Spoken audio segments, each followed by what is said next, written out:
Hello again, everybody. Old Buck Dave here, as usual, with you know who. And the other old Old buck Buck, Dale. Old Buck Dale. I think this is episode 180. Dale's not so sure that it is. Time will tell, I guess. We'll change it later if it's wrong. Anyway, good to hear your voice again. Haven't seen you Yep, for a couple days now, so yep. but I'm holding up okay under the stress and strain of that. So We had a nice time, you and I, we did. on our little trip. I suppose we can tell our Well, guests that let's talk about that. Sure, why not? Why not? we had um, we had arranged to visit with some people we went to school with, high school, and uh, and that's really kind of interesting. I don't know how else to explain it, but then we were able to get everybody on schedule, and some of our buddies made quite a long trip to be there, and that was nice because only those folks know you as a boy, and we could talk about things only they would know about. So Yeah, I mean, it was fun. people are shocked when I tell them that I'm still getting together with high school friends. Like, really? Do you remember any of them? Well, we actually, the group was smaller this year. We had six classmates, along with some spouses. I guess you were my spouse for the day, so Yeah. that was special. But Well, yeah, both of our spouses were yeah, occupied, but they were preoccupied. Yeah, yeah. yeah. So we had the reunion in Punta Gorda this year. Thanks to old Buck Al, who organized everything this time. And a good time was had by all. Hmm. Had a fun discussion, lunch, great waitress. She was quietly efficient. She had done all this before. I'll tell you, she had everything covered and didn't make a big deal out of anything. And she was busy anyway. So thanks to her, whoever she was, I forget her Yeah, name. yeah. And should we give a shout out to the restaurant? Go ahead, do it. Yeah, this is at the end of the Fisherman's Pier in Punta Gorda is a restaurant called Harpoon Harry's, and they are geared up to feed a lot of people. They are geared up to feed a lot of people, and it was a nice, beautiful day. It was open air dining, Mm-hmm. uh, covered roof, but open side. It was really nice. It was a good time. It was a great time.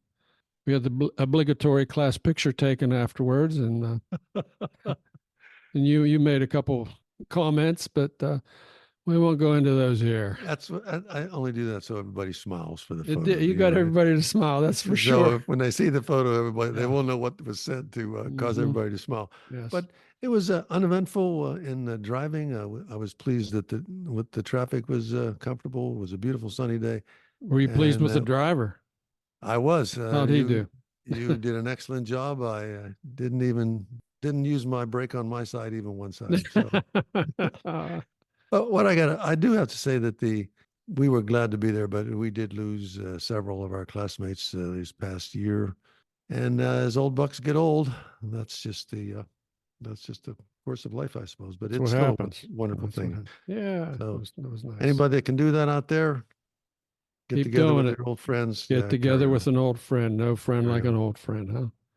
So, yeah, thanks to the other Hornets that showed up. That was great. And And let me mention we did mention our sort of sometime co-host is Judith, Vintage Vixen #1, and we sent her greetings to everybody there too, and they did likewise. So if she's listening, everybody say yeah, hello. we're gonna have to talk to Judith about the other reunion issues or ideas that we're bandied about. So yeah, that was good.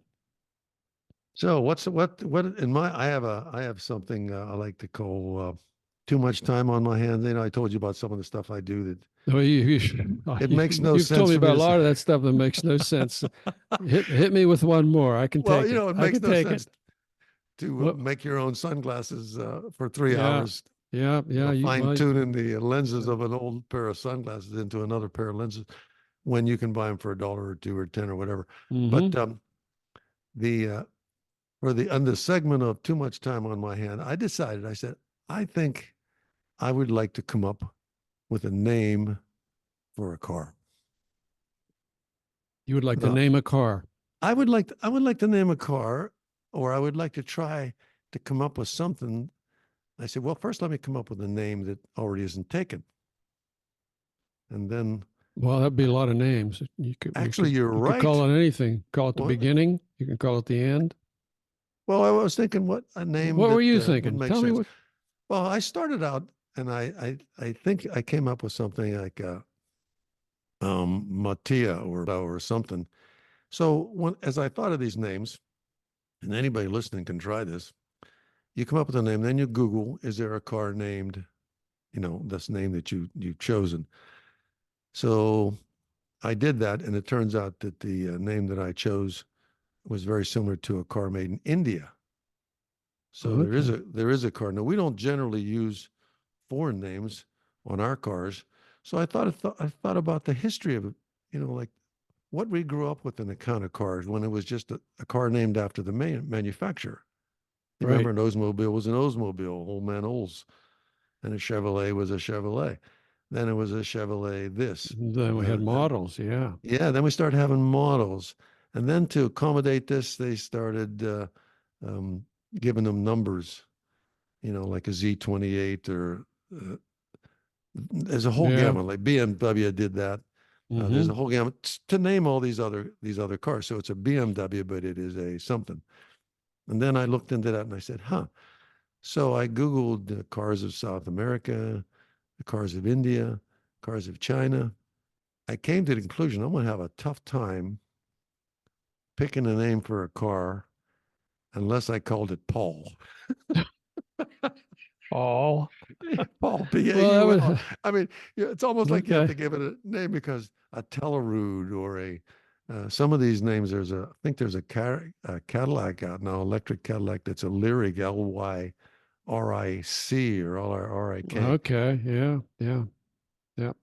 So, So I mean, I amused so then. myself for a good 25 or 30 minutes thinking I could Mm, do that quite easily, but it is not. And no. whatever the science is to name a car, because some names of cars in one language is a derogatory term in another.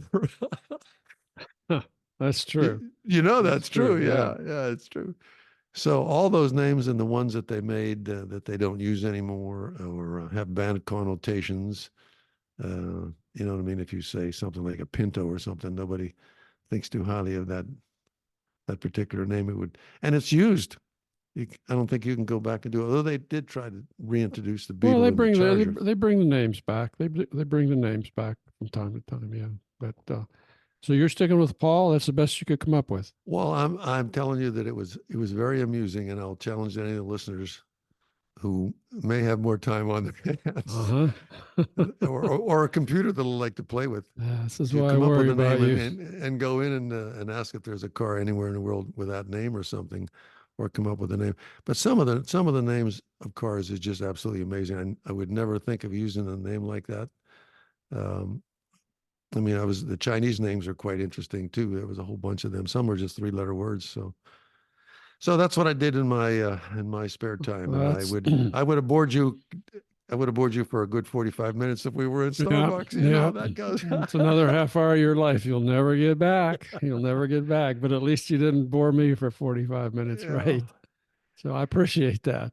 I appreciate that. But the hot topic is what, Dave? What's the big hot topic that we know something about? Well, one of them is certainly the NCAA tournament. That's a That. hot topic. Hmm. There are more timely topics, but I'd like to talk about that for a minute. So Go ahead. I watched I them. well, yeah, you've been watching them. I've been watching them. Lots of great games, couple blowouts, but boy, oh boy. The bad news is I had Kentucky going into the Final Four. They were upset in the first round. I had Kansas going into the Final Four. They were knocked out in the second round.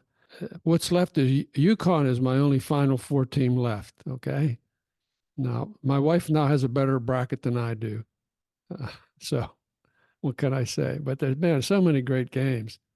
So many great North games. Carolina. Was it North Carolina that was knocked out? North Carolina, yeah, that was the other one. They were Yeah. upset last night. That was kind of a shock. Alabama. Yeah, That was a shocker. was Boy, a nail biter. yeah. But I talked to a couple guys on how they pick their brackets. So Yeah. I thought that was, I mean, how I do it is I pretend that I know something and do it that way, but I don't do so well.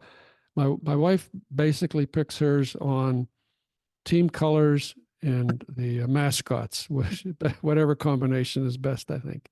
And That's she's how whooping she wins on the horses that way she's too, whooping me right? so far. Yeah, yeah. But I was talking to a couple old bucks. Now there's an old buck Jay. All right. Yeah. He told me his method. He said he decides which team he's going to root for. Okay, so if Team A is playing Team B, Ah. uh, he's going to root for A, and he picks B in his bracket. Okay, Oh, you got it. yeah. He says The this is a opposites. win-win. Yeah. He says it's a win-win. The team I'm rooting for wins, or the team that I picked in the bracket wins. So he says it's a win-win for me. I've been doing this for 17 years. He said. I like that. I I like like that. it. I did Yeah. too. I said I really like that, Jay. It's a good system. And I talked to old Buck Tom, and he says he does his bracket after the first round, so he gets all the first round right automatically. I don't know if that's legal. Well, That's, all I know is that he can't submit that anywhere, obviously, but there are some that seem overly powerful that may go all the way. But I mean, like if you pick UConn, they go into the finals. That's one UConn thing. looks pretty scary right now. Yeah. That's But who I'd pick to win it all. who do Actually, you have for a Gonzaga and Purdue? you're going to make me get my bracket. I would go with Jay's pick. I would pick like Jay. I would like to see. I would like to see Gonzaga win, but Purdue is playing really well. Yeah, So yeah, that's a good system there. Yeah, I think that would work there. I'm rooting for NC State to go all the way now. My wife has picked them to win it all, so she's gutsy. well, We shall see. We shall see. yeah. So what other hot topic do you have Well, that if we move on from NCAA, let's talk about SBF. You remember uh-huh. SBF? Oh, I do. I think he's just been in the news, hasn't he? He has SBF. That's Sam Bankman-Fried, the founder of FTX, is going to JAIL. So, baby, 25 years. Well deserved too. Well deserved. You know what fascinates me about that situation? I think he knew what he was doing all along. I mean, he always had to be, you know, he Apparently, the got judge and caught up jury in his thought so too. spending. Yeah. I mean, spending the money. But I mean, he should have a roll of 20s buried somewhere. That even if he did 10 years, he'd come out and, open up his jar of $500,000 worth of I, $100 bills or something. But or why didn't he run away and move into Nepal or I don't know I before? predict he'll be out in 6. We'll Out in see. 6 years. That's my prediction. Look, He you should have check. hit some money. We'll check episode like 502. Maybe that'll be. We'll be able to verify that on that episode for our 2 listeners we have left. Yeah. But the real news, of course, is the The bridge. bridge collapse. Yeah, Right. That is a wasn't big. that something? Well, what did the first thing went through your mind when you saw that? I'll tell you what the first thing went through Probably my the mind. first thing that came to your mind too. That was the Skyway Bridge down here.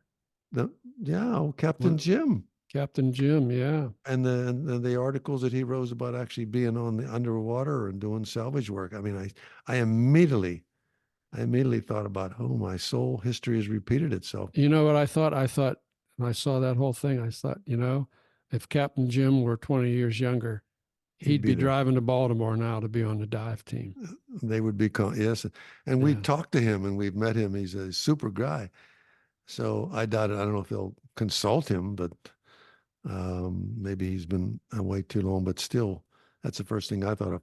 So my question to you is, did they think one day they would have to raise that bridge? Did they ever think that one day ships would just want to be too big, or that how long could they go and like force a certain height level and hope nobody scraped the sides? I can't believe it Yeah. lasted this long Yeah. for a harbor as busy as Baltimore Harbor. I've been to there many times. As busy as that is. Ships have gotten bigger faster than the bridges have gotten bigger. That's the Yeah. thing. This one was like what, almost 1,000 feet long. The one that beached itself in the Suez Canal, was it last year? Yeah. I don't know what, 1,600 feet long, some crazy number like that. Yeah. Sideways, wider than the canal. Mm. is longer than the canal is wide. But the other thing I think, when I saw that, I saw some flashing lights in the video, and I realized that those were lights for airplanes or something. But I'm thinking, man, that Baltimore doesn't sleep. There would have been 100 cars on there, and it was really, really a miracle Yeah. that they were Yeah, it able to was. keep the traffic off for a few minutes. Otherwise, it would have been a disaster of just Yeah. scary Yeah. proportion. It's a shame that those 6 guys were killed. But Imagine, and those guys, it was just happened to be working up there on the bridge at the yeah, they time. were So, working at whatever, 1, 2 a.m. doing some patchwork. Yeah. so here's another question for you. And Okay. I would throw this out. Anybody can, if this podcast gets into the right hands, do you think with our current political structure that they would obstruct for political reasons the quick rebuild of this bridge? Well, that's obvious answer to that. Yes, of course. They're already arguing. What have we come to? Yeah. President Biden has already committed federal the government federal to pay for the bridge. Now, how this is going to work out, who knows? But now already people are talking about linking this to Ukraine spending bill, and the politicians have just jumped in there right away. Who pays for it? Does the shipping company pay for it? Do they pay for part of it? Does their insurance company pay for it? Do the feds pay for it and then chase the insurance company? A lot of questions, a lot of questions. But I mean, to obstruct that, I mean, they should just, let's get this thing back up and running, spare those people down there the terrible inconvenience and traffic issues that suffer for years, get the place, but then argue about who should top up or pay or do something. But to bring it to a complete halt by tacking something else on, I mean, clearly we have some serious funding we need to do around the world to keep things moving. But I would just, it'd be just criminal for them to do that now. They need to put this back together, and they need to get on board. And we're a big country. We have enough resources, I think, to clear that channel away in about a month and a half. You see the size of the cranes they're bringing in? Oh yeah, big stuff. That's big stuff. I mean, to start getting the boys and chopping that stuff up and get it out of the water and out of the road. We shall see. We shall see. But I know you are going to be totally shocked that the conspiracy theories are spinning already. Have you heard any of the conspiracy theories on this? And I have not, and I can't even imagine. I can't even think of one. I mean, how bizarre does it get? Okay, this is from Wired magazine. It said one post is claiming a link between the bridge collapse and the film "Leave the World Behind." This post has been viewed more than 1.2 million times as of yesterday. The post claimed that because the ship was headed to Sri Lanka, which has a lion on its flag, then the situation was linked to the ship that runs aground at the beginning of that film called The White Lion. That's an obvious, there's an obvious link there. And the post also points out that the film was produced by Obama. So I think you've got all the elements there. That's clearly what happened. And then we have a post from Anthony Sabatini, a former Florida state congressman. Here we go. Florida man strikes again. Florida man here. He declared without evidence that, quote, DEI did this, and this has been viewed 2.2 million times. And then we got another one here. So we've also heard from another neighbor of ours. This was disgraced former U.S. National Security Advisor Michael Flynn. He lives down the road in Englewood now, just south of us, a couple miles. He says, quote, "This is a black swan event. Black swans normally come out of the world of finance." There you go. 7.2 million views. Well, I don't quite understand why there is such a giant following for that, but I guess, I mean, in my spare time, maybe I could come up with a good conspiracy theory that would top those things. I mean, I did waste my time thinking about car names. I mean, yeah, that's true. Yeah, why not come up with that? You could have been coming up with a theory. Yeah. That's Well, just, it could have been, a saboteur on the boat who, dropped a monkey wrench into the gearbox that stopped the engine. yeah. He was a certain political strategist. Oh I can see how these guys make this stuff up. I'm God. I sitting mean, there there right was a now list coming of up with them. strange ideas. It There just must have been 30 of them already. It's is just, more bizarre you come up with. You just yeah. keep No, rattling I them off. mean, yeah. No. That's but how can you get 7.2 million views to some idiot like Flynn? Here's my theory. We'll work that all out, clear the passage, let the ships pass, and argue about how it happened ad nauseum for the rest of your life. There we Let the boats go in and out. let the boats go. Let the That's what boats the go. old buck says, and that's all I have to say about Okay. Hey, you know what's going on next week? that. What? Sarasota Film Festival starts next week. Do you get some kind of a flyer on that? I didn't see any advertisements on that at all. I do. I do get stuff because I've bought tickets in the past, so Oh, I get the email announcements and all that thing, and it's in the paper. So yeah, I'm tell looking our forward. listeners about that. Tell our listeners what that entails. They may Well, not it's have. it's like a week long little film festival here, where some of them are first world premieres, and some of them are not. Some of them are the films that are rotating around all the different film festivals. But it's a combination of everything. There are full length movies, shorts, 20-minute movies, 6-minute movies. They'll string a bunch of shorts together to make one segment. A lot of documentaries. It's a little bit of everything, and it's really fun because it's a lot of this stuff you're never going to see, and a lot of it's really well done and really clever. But it's just it's not there's not going to be marketing dollars behind them, but hopefully they hope, obviously they hope that these film festivals will help promote them. But the film that I'm most excited about is called The Mammoth Hunt. And this is a documentary about a fellow named Jonas Urasis. He's a Lithuanian theater director. Okay. And in 1968, in Soviet-controlled Lithuania, he produced the anti-Soviet play called The Mammoth Hunt. Once this news of this got to Moscow, they shut it down, shut the play down. But the crew secretly filmed the production a couple weeks later. So part of this movie is trying to track down the film. Where is it? Interviewing the surviving actors, as well as telling Jonas Urasis's story. He had to leave the country in '74 due to political reasons, this and some other things. He was very, very, very famous, noted play director over there, theater director. So he came over here, and believe it or not, he lives in Sarasota now. Huh. Yeah. And even more amazing is I used to be his neighbor when I lived downtown. So Well, we that's know interesting. Jonas and his wife Maria. We're very very good friends with them. She is a pretty much a star in her own right. She's a well respected writer, journalist, and a playwright. We've been to their house, been to their home in Vilnius, in Lithuania. Sweet place, great folks.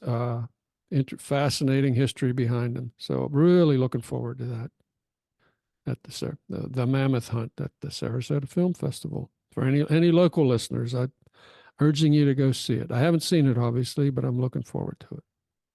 And this stuff isn't. It isn't widely. Isn't widely disseminated, or maybe eventually if it reaches some, I guess, popularity. But basically, you won't see it anyplace else. It's unlikely. Let's put it that way. It'll be probably maybe shown at some other film festival. I mean, it's a big hit in Lithuania. I mean, he is like walks on water in Lithuania. I remember Well done. we were over there and we went out to dinner with them, and there was another Lithuanian cousin of my sister-in-law kind of thing, who she lived in Ohio or somewhere, and she just happened to be in Lithuania in Vilnius at the same time, so invited her to go out to dinner with us. And before dinner, she was so nervous. She says, "I can't believe I'm going to meet I'm going to meet Jonas Urasis. She says, I don't know what to say. I said, he's just a guy like everybody else, believe me. And then after dinner, she said, yeah, you were right. Yeah. She says, I was so afraid that he was going to, talk over my head, but we just had a great time. Yeah. Interesting story there for sure. Well, all the best to you and him on this project. And this is going to be held in one of the downtown theaters in Sarasota, Florida, right? Yes. Yeah. Yeah. It's the one out in Main Street. Boy, I forget the name of it now, but that's Mhm. where most of the films are going to be shown there, although they're scattered around town. Sarasota Film Festival. You can Google it and find out what strikes your fancy, folks. So yeah. Hey, are you ready for a quiz? I'm not quite as worldly as I should be. I amuse myself with silly things, but I might know this. All I do right. puzzles. I do All right. puzzles. All right. So this is a quiz. I'm going to make a little statement here and then give you two choices here. Okay. So Okay. here we go. Linda is 31 years old, single, outspoken, and very bright.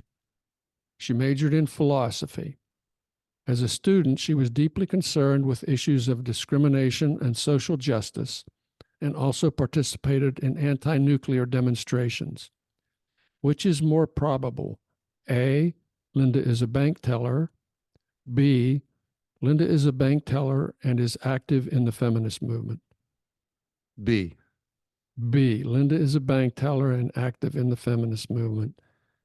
That is what more than 80% of the participants have chosen. Okay. Okay. And this could be regardless of whether they were expert statisticians. B is wrong. Tell me why I'm wrong. Okay, because the probability of two events occurring in conjunction is always less than or equal to the probability of either one occurring alone. Now, who told us that? I'll tell you who told us that. This came out of the research of Danny Kahneman and Amos Tversky. Danny Kahneman just died at age 90 this week. He's a Nobel Prize winning psychologist and behavioral economist. His probably his most famous book is Thinking Fast and Slow. It's a book on human bias and error. I've read the book. It's an excellent book. And it's the point. The point is, we make decisions on instinct rather than on a rational analysis. A lot of times, we think we're rational creatures. We think we're making economic decisions. Quite more often than not, we're making decisions based on instinct. So you weren't alone. Okay, over 80% of the people picked the wrong answer there. I'd recommend the book Thinking Fast and Slow for anybody who wants to learn more about this. It's just loaded with examples. It's not just theory. So he got a Nobel Prize for kind of develop the field of behavioral economics.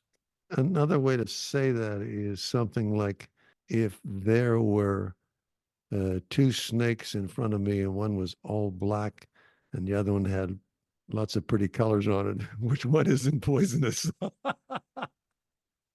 The coral snake or That's the not coral exactly the snake, same the thing. coral snake or the black mamba? Okay. Well, okay. Maybe. I But thought I anyway, made an excellent decision, and I would, from way you read the story, I thought it made sense that she, yeah. met both criteria. So anyhow, this goes to show you. I thought maybe that came from an AI, but it wasn't. No, no, It's a real book, it's real based book. on it's based on real world data. Yeah, Mhm. yeah, that's fascinating. I think. Interesting. Yeah, yeah. Well, there you go. You're always scanning the universe for interesting Scan. scientific facts, while I sit around I'm thinking up car names. and failing miserably. uh, hey, listen. Talking about scanning, I got a real news flash for you. I, Mm. I agree with Ron DeSantis on something. Uh-oh. Uh-oh, man. You hear the thunderclaps and yes, Now see, now you piqued my interest. I'm got curious. piqued your interest. Yeah. Yeah. he just signed a bill that the Florida legislature passed. He signed it on Monday, I believe. It bans social media accounts for children under 14 and requires parental admission for 14 and 15-year-olds. This it gives Florida one of the U.S.'s most restrictive social media bans for minors, although it still has to stand legal challenges. So it's hard to say whether it's going to hold up or not, but I think it's a step in the right direction. I agreed. I agree that there should be some way to restrict, not so much restrict, or at least tone down the involvement in the phone thing. But the only way I can see it doing that would be in certain situations that they just couldn't carry their phone with them, like maybe in school or someplace else. But when they're home, I mean, what can I tell you? But What can I tell I you? think it impedes their learning and something. It certainly does, and I mean, Yeah. there's just so much poison on social media now. And the kids, the teenagers, are the ones that get beat up because being a teen that's the toughest time in your life. When peer pressure is at its peak, and everybody's comparing themselves to the perfect person, the so-called perfect person that's on Snapchat or whatever. I don't know. But anyway, I think it's a step in the right direction. But with respect to the point you made, there is a company called Yonder, Yondr, that sells lockable cell phone pouches. And it's really, it's got a huge growing market for kindergarten through grade 12 schools. This is reported by Axios, as educators try to crack down on texting and social media use during the class. That makes perfect sense to me there. I mean, that's where they're so diverted from what they should be trying to learn or what they're trying to do. They can, if you can hold them back there and some other social situations where you say you just can't carry your phone in here. Yeah. So they get a Yonder pouch, and they have to put the phone in when they get to school, and then it's locked, and then it can get unlocked. The school has the special device to unlock it when they're leaving. So I think it's another good solution. Maybe Florida might do something like that if this law gets beat up. But I don't agree with DeSantis on too many things, but I think it's a step in the right direction here. So I hope it hangs in there in some form or another. I have a long, long list of things that only time will tell. Yeah. I mean, a very long list. Like, well, we'll see what happens in the next 10 years, how that works out. So, yeah, that's the way the history goes. So, all right, we'll see. All the best for those folks. Yeah. Hey, it's about time for me to take my next allergy pill. I haven't sneezed for 15 minutes here, so I can feel one coming on. So all right, then I'll take the clue. Let me thank all our listeners out there. Don't hesitate to contact us with your thoughts on what we think about and talk about. And thank you for listening. This is Old Buck Dell saying we'll talk to you next time. Old Buck Dave right behind him say, take care, folks. Talk to you next week. Bye-bye.